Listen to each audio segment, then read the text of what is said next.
Всем привет, друзья! Всем привет. В эфире программа «Пропеллер». Здравствуйте.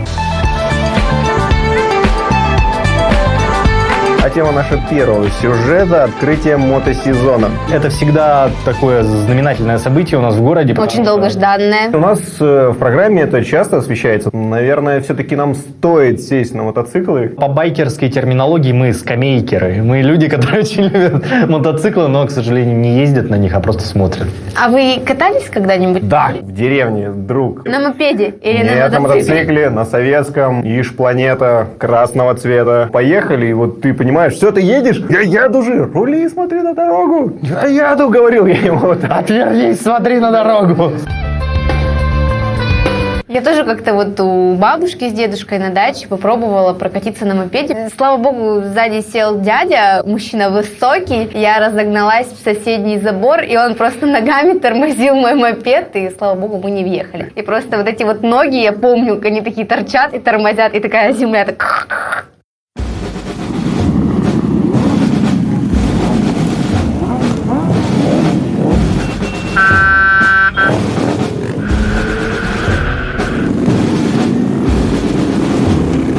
Всем привет! Мы находимся на открытии мотосезона. Его участники вовсю готовятся к прохождению мотоколонны по улицам города.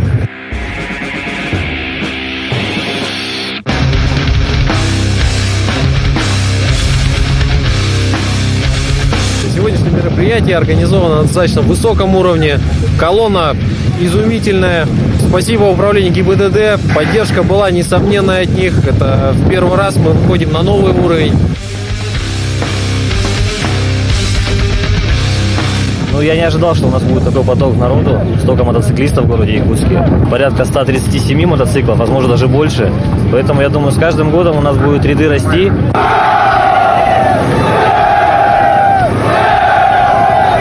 Не обязательно быть членом какого-то мотоклуба. Если твой образ и стиль свободы, желание жить и наслаждаться этой жизнью, то есть в любом случае мы все мотоциклисты, братья, которые поддерживаем друг друга.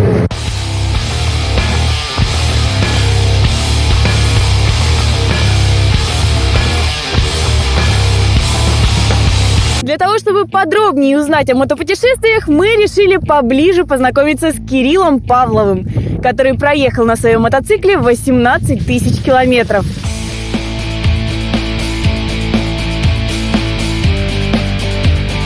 Я не смогу описать своих первых чувств, когда я сел на большой мотоцикл и поехал. Я просто кричал. У меня был просто взрыв эмоций. Я влюбился в мотоцикл сразу и понял, что без него я уже не смогу. В конце концов, когда уже взрослеешь, понимаешь, что скорость – это не главное, а самое главное – это ощущения, эмоции. Поэтому все пересаживаются на надежный, безопасный вид мотоциклов. Это чоппер. Мотоциклисты все делятся на две категории, которые еще не падали, но упадут, и те, которые упали. Главное, чтобы это падение было не больное. А чтобы оно было не больно, надо носить экипировку. Толстая кожаная куртка – это не какой-то пафос, это конкретно защита, потому что скользить по асфальту 40 метров, мало что останется от кожи, от какой-то ветровки, там, даже от костей ничего не останется. Все, что сейчас на мне, это все меня защищает от возможного падения.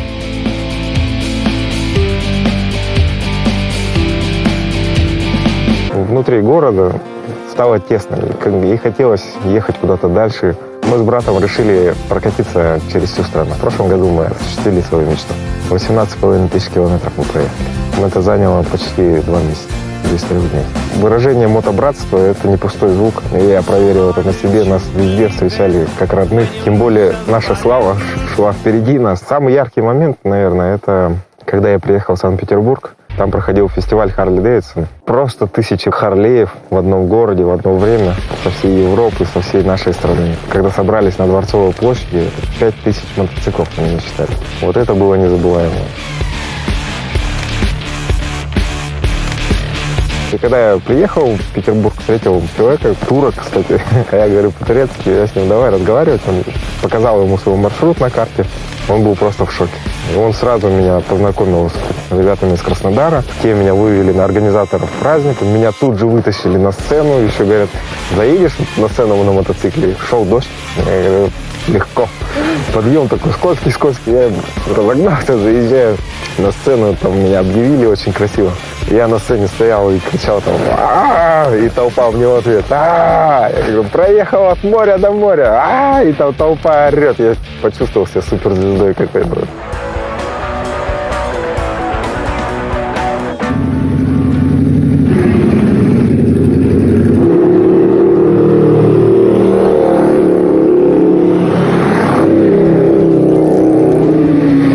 Путешествие – это огромное счастье. Вот это, мы называем с братом это режим монгола. То есть, когда у тебя только дорога, и ты едешь, и это счастье.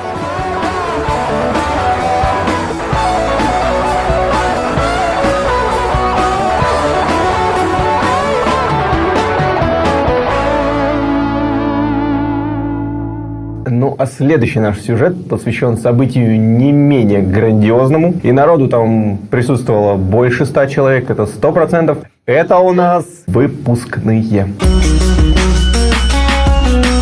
Я сколько себя в школе помню, я всегда мечтала поскорее закончить школу. И когда все мои одноклассницы ревели, я такая, вы чё? А еще тогда мода вот на наклеенные ресницы была, у всех все отваливается, все вот ногти себе понаклеили, короче. Все тоже отваливается. Шелуха сыпется за ними. Все вот так Обтекают. кучки стоят.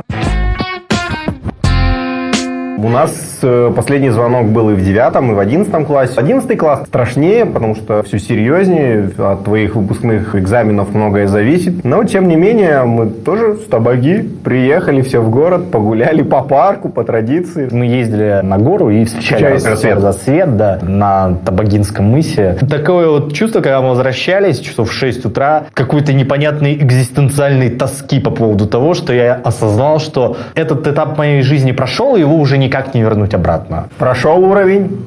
Да, никаких ачивок там вернуться да собрать нет. Все вот эти празднования направлены на то, чтобы ты эти чувства испытал, чтобы ты сам подсознательно поставил какую-то точку в какой-то главе своей биографии.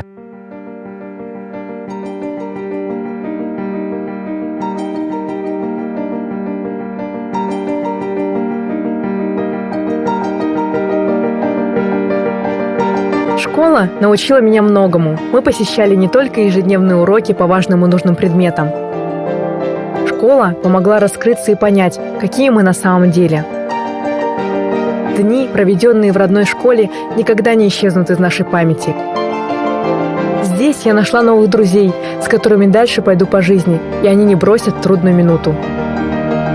В школьные годы начинаешь серьезно интересоваться различными увлечениями. У нас появляются хобби, которые формируют в нас личность.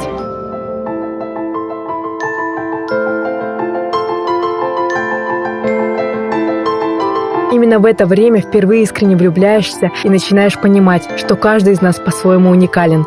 Каждый человек – это отдельный мир.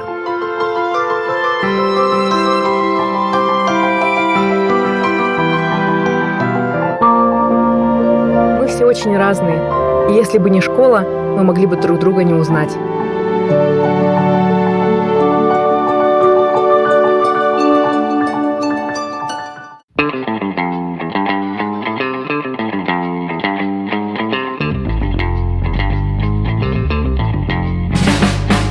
Настала пора выпускных и последних звонков. Сейчас спросим у новоиспеченных выпускников, чем запомнилась школьная пора.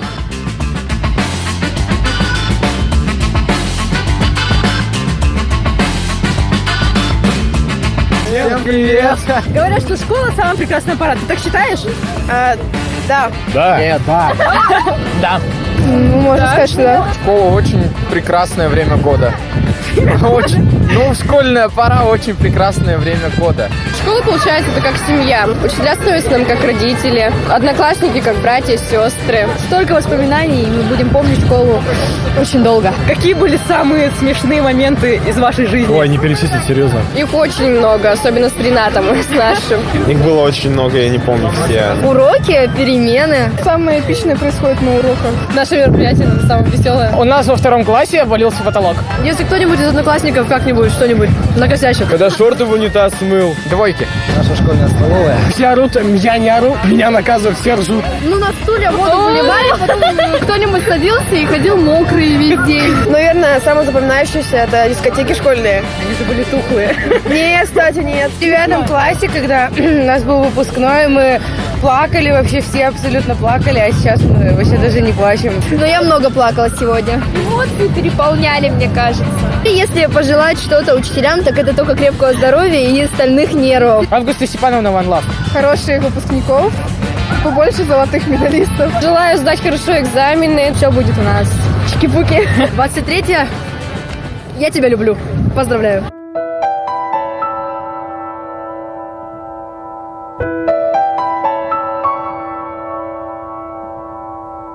Мысль о том, что школьная пора заканчивается, вызывает у меня смятение и множество вопросов. Каким будет наше будущее? Встретимся ли мы еще раз все вместе? Или все разлетятся по другим городам? Каким будет новый этап жизни? А главное, каким человеком станет каждый из нас? А наш следующий сюжет посвящен международной акции «Ночь в музее». В этом году «Ночь в музее» проходила в стенах галереи зарубежного искусства. Она находится в здании казначейства рядом с театром оперы и балета. Кто не знает, она похожа на библиотеку Пушкина, неспроста проектировал тот же архитектор. Вообще, я в первый раз в жизни побывал в этом здании, в здании казначейства. На самом деле странное ощущение, когда ты живешь долгое время в городе и ровно в центре этого города находишь то здание, в котором ты никогда не был. А вы знаете, в какой музей мы с вами не сможем вот никогда попасть? В музей миниатюр. Нет, твой вариант. В музей себя? Нет. Что за музей себя? Что? Музей Капитал Шоу «Поле чудес». Что это за музей? Каждый раз он туда отправляет все эти вещи, которые ему дают. И где он находится? Он есть. А туда пускают? Мне очень нравятся музеи Древнего Египта, там разные мумии лежат, или там, ну правда, вот их украшения такие красивые, вот эти вот сфинксы, вообще вот эта вся культура, вот это вот все мне очень нравится.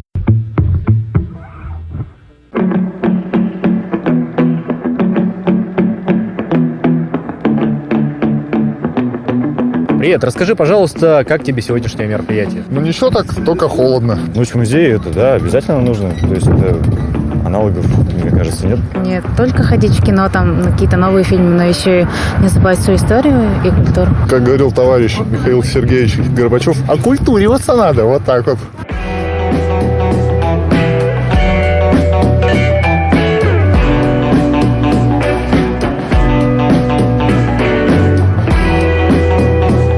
Вечер только начался. Мне понравилось то, что на улице была живая музыка, и первый раз я получила портрет от художника. Это очень приятно.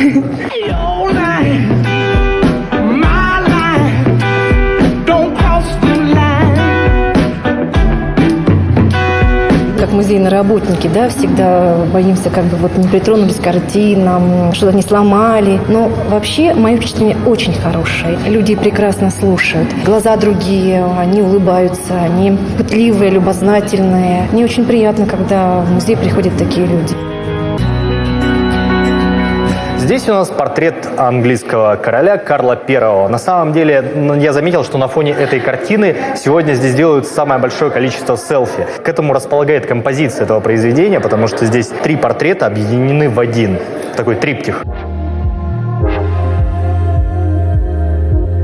В этом году мы проводим все тот же перечень различных мероприятий для наших посетителей, но в небольшом таком уютном, очень камерном, спокойном формате. Эксклюзивные экскурсии традиционные, наши традиционные встречи с интересными людьми. Так как год кино, ключевым партнером в организации «Ночи» стал кинотеатр, который показывает нам сегодня фильмы в режиме нон-стоп. Работы Акиры Куросавы, Тарковского Андрея, потрясающие фильмы, которые являются шедеврами, конечно, да, и еще анимационные фильмы.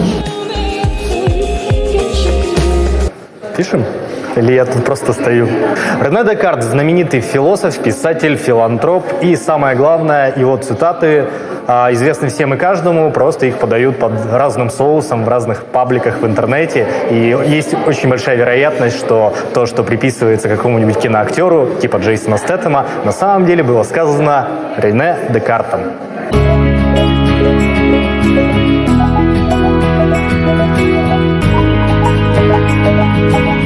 Рассматривая эти картины, вы можете получать советы по всем областям своей жизни.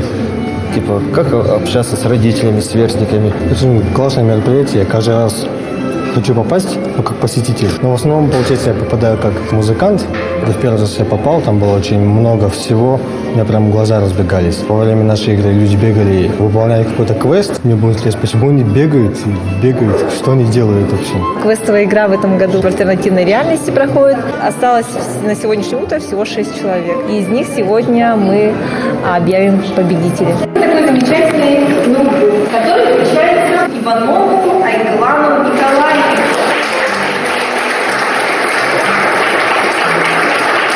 Тут у нас еще есть портрет философа, и на самом деле очень он по своей монументальности похож на Платона. Мало кто знает, что Платона на самом деле звали Аристокл, а Платон — это только прозвище, которое означает «широкоплечий».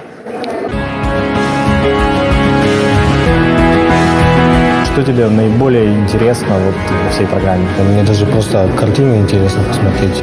Картины, оказывается, они интересные. Ну, я бы хотел просто пожелать, чтобы так же все и продолжалось. В дальнейшем, надеюсь, еще будут какие-то проекты, новые инсталляции. Из года в год мы стараемся предложить что-то новое, стараемся удивить наших посетителей. Я думаю, что следующая ночь музей пройдет традиционно в нашем основном здании, и это будет шоу.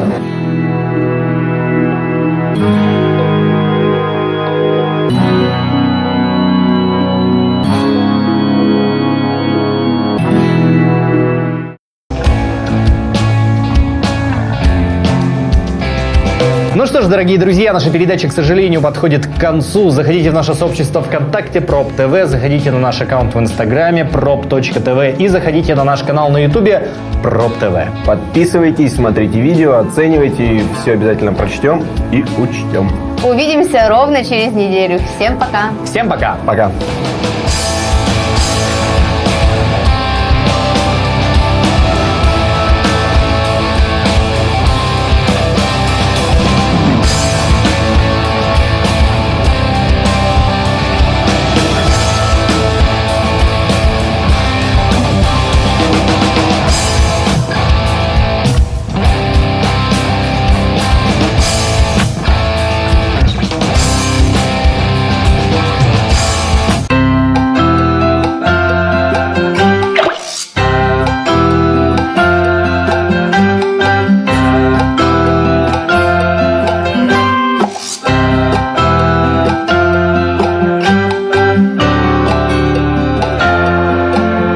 Якутский колледж инновационных технологий приглашает школьников 9 и 11 классов получить престижные специальности: сервис на транспорте, операционная деятельность в логистике, право и организация социального обеспечения, земельно-имущественные отношения, экономика и бухгалтерский учет.